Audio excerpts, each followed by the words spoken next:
They are the biggest anti-government protests Turkey has seen in a decade.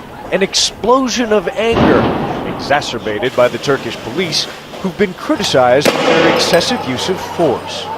In these days especially, they're like monsters. They can't do that. It's hard to believe it all started barely a week ago with this. A couple dozen protesters camped out in a central Istanbul park.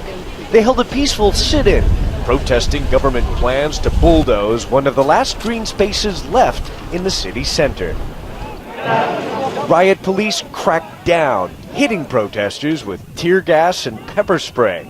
And then something in Turkey snapped. Demonstrators began attacking the police, outraged by the behavior of the security forces. You can see here how the Turkish riot police are going after gatherings of people here in Istanbul's Taksim Square, in the heart of the city. Come on over here. Ordinary civilians being caught up in what's taking place here. An old lady knocked on the ground by the water cannon. Suddenly, it wasn't about the park anymore. It was about the Prime Minister, Recep Tayyip Erdogan. He has big ego, he has this, Napoleon syndrome on it. He thinks himself as the next Sultan and controlling all this Middle Eastern politics and such. He needs to stop doing that. He's just a Prime Minister. And he needs to remember that we people elected him. Turkey's Prime Minister has responded with characteristic defiance, ridiculing the protesters and defending a decade in office during which his political party has won many elections. Tayyip Erdoğan diktatörmüş. Tayyip Erdogan is a dictator?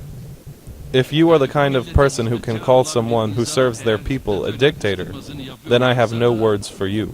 You have a prime minister who has done great deeds and he really does run the economy well, but he also have this paternalistic style. I know what's good for you, and I as your father can decide on the park, the bridge, the city, and the constitution. So I think people are just wanting to have a